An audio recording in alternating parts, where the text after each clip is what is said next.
Tensions are soaring in Iran as reports emerge of over 2,000 deaths in a brutal crackdown on anti-government protesters.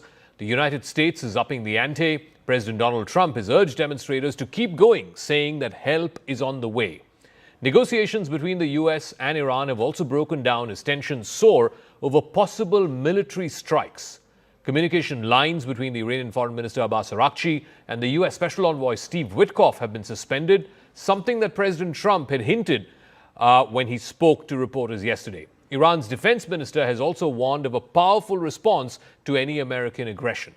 Tehran has warned neighboring countries hosting American troops that it would not hesitate to retaliate against American bases if Washington carries out threats to intervene on behalf of the protesters. So what comes next? What are Trump's options, both military and non-military, in Iran? I dig a little deeper.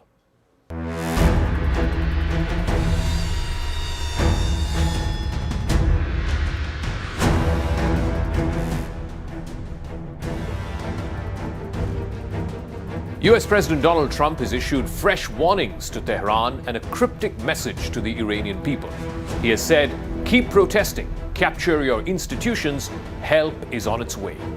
President Trump has also called on Iranians to keep protesting against their government, and he warned that those who were responsible for killing peaceful demonstrators will pay a big price. His remarks were put up on Truth Social. It came just hours after Iranians were able to make international calls for the very first time in days, despite an ongoing internet blackout. Iran this morning that help is on the way for protesters. What did you mean by that? What kind of help? You're going to have to figure that one out. I'm sorry. So what does Trump exactly mean? What does he mean by help is on its way? Is the United States of America preparing for military action against Iran? And if so, what exactly are America's options short of a full-scale war with Iran? To understand America's options, you have to understand how Donald Trump views Iran. For Trump, Iran is not just another adversary.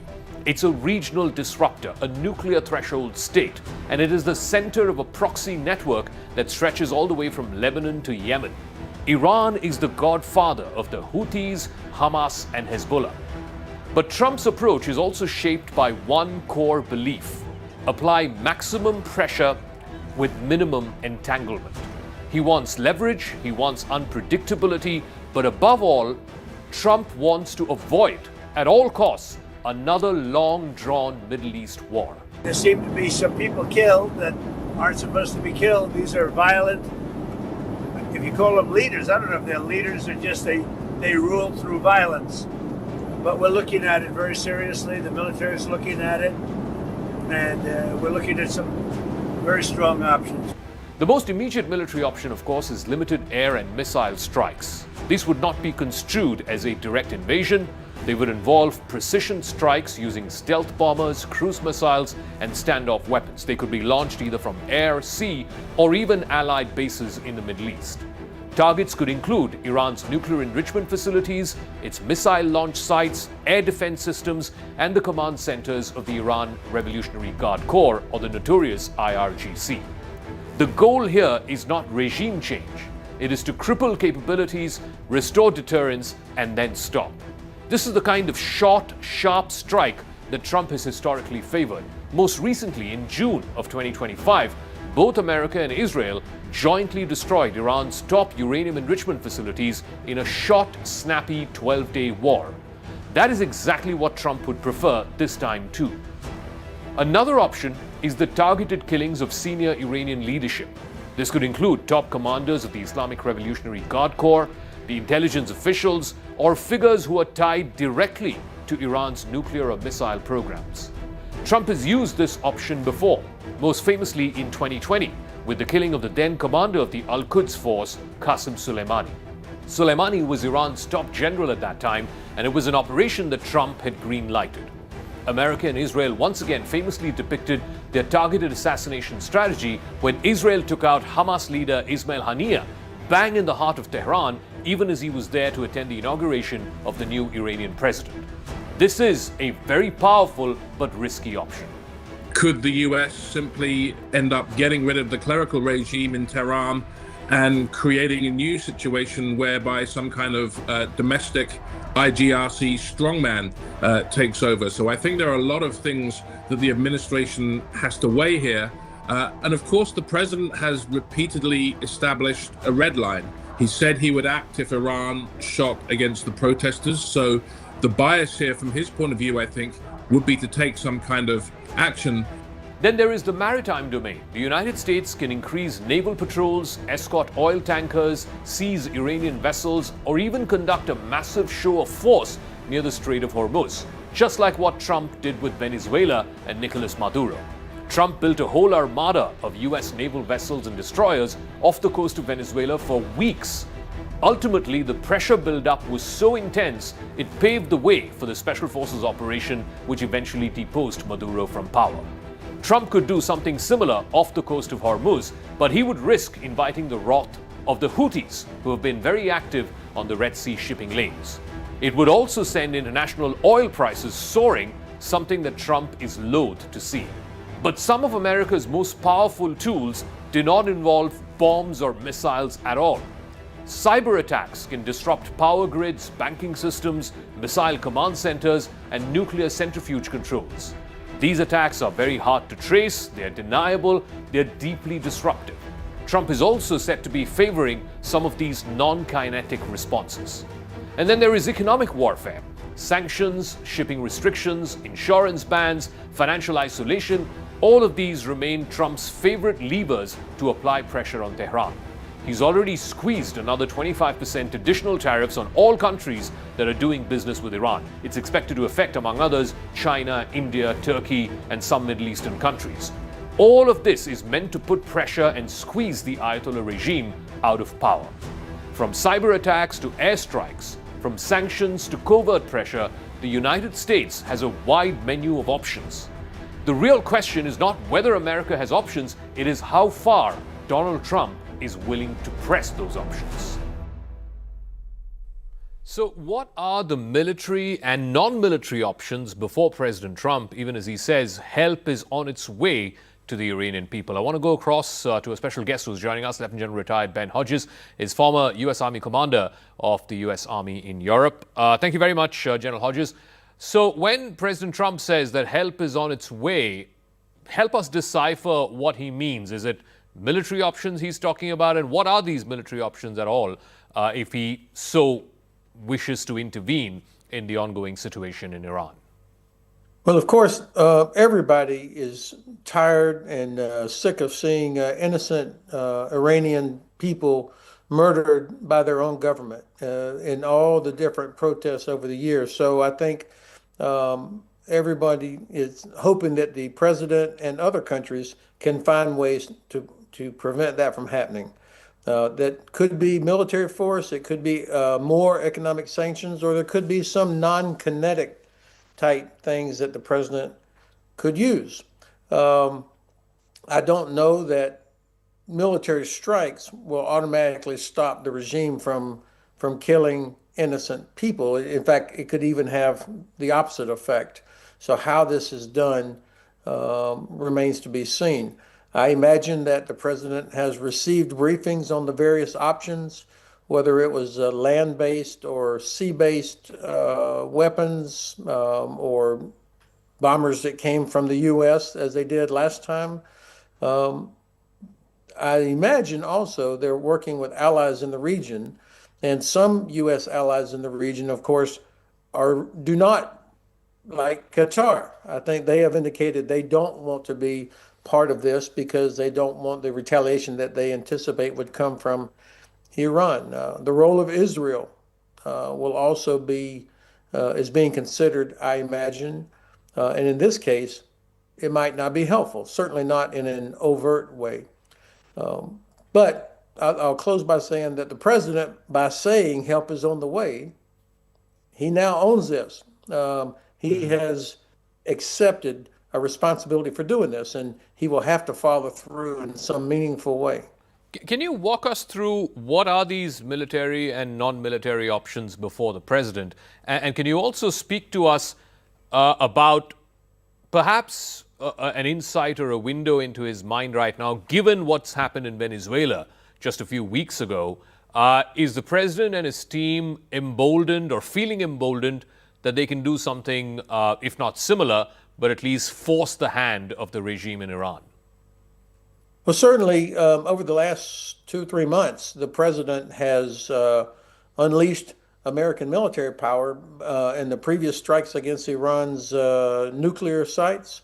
You've mentioned the raid to seize President Maduro, the operations to seize a Russian oil tanker in the North Atlantic. So some very impressive use of military power and capabilities, even if the legality of some of these things is questionable. But the risk, and I think you've highlighted this, is that the administration could be a sense of hubris that they can't be stopped, that they can do whatever they want, and that's a danger. That and we have fallen into that trap before. If I am in the Pentagon, if I'm the person being given the task, my first question is going to be, what is the desired outcome? What is the effect that you want? Because getting that part right is the most important thing. And then I can offer up, well, maybe we target some of the Revolutionary Guard facilities, maybe we target individual leaders, or maybe we do things that would directly limit the regime's ability to kill their own people. Maybe it's taking out the communications. How does the regime communicate with all their different forces?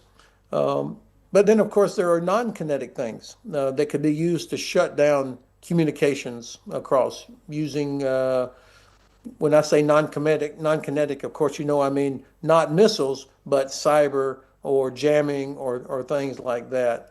And maybe there's also a more proactive or positive approach, using information, broadcasting to Iranians who are supporting the regime, or maybe they're on the fence, to say, move away from this. Not just to the protesters, but also to the people, saying, if you're part of the regime that's killing people, you have a chance now to walk away from this.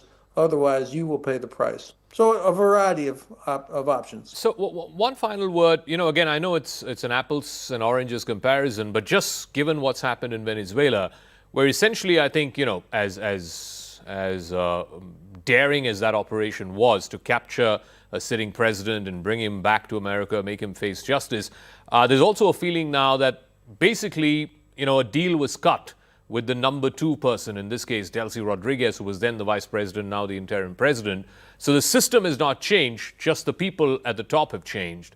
Is such a thing possible at all in Iran, or does it necessarily have to be that the entire clerical regime, the Ayatollah regime itself, has to be overturned, or simply can the man at the top be changed and whoever else is the second in command, a deal can be cut with such a person?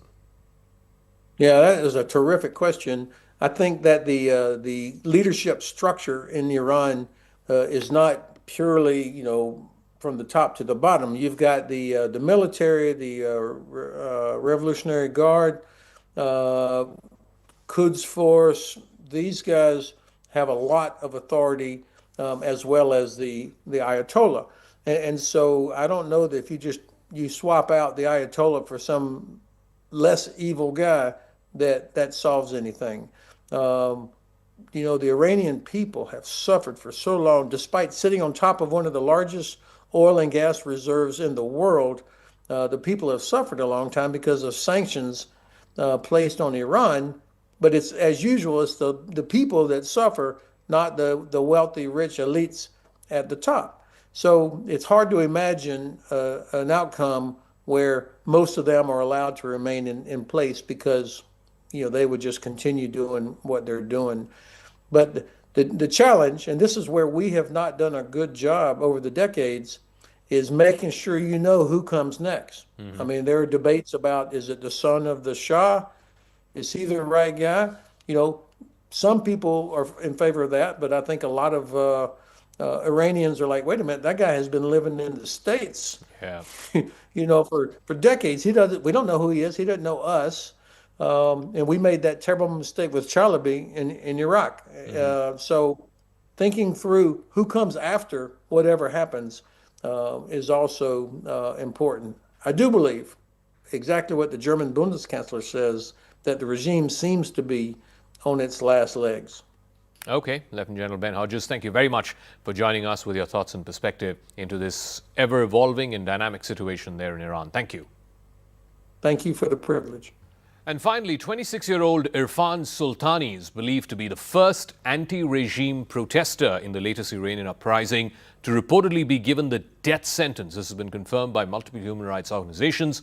CNN's Isabel Young, in fact, spoke to one such family member of the protester who hopes that US President Donald Trump could change her relative's fate. It must be incredibly raw for you. You've only just received this message. Your cousin is due to be executed extremely soon. How are you feeling?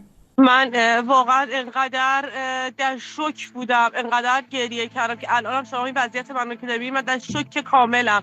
همش احساس میکنم یک خوابی دارم میبینم که واقعا همه در حالت خواب دارم انگار به سر میبرم. Sumaya says that she is living in fear that her family member is about to be executed by the Islamic Republic of Iran.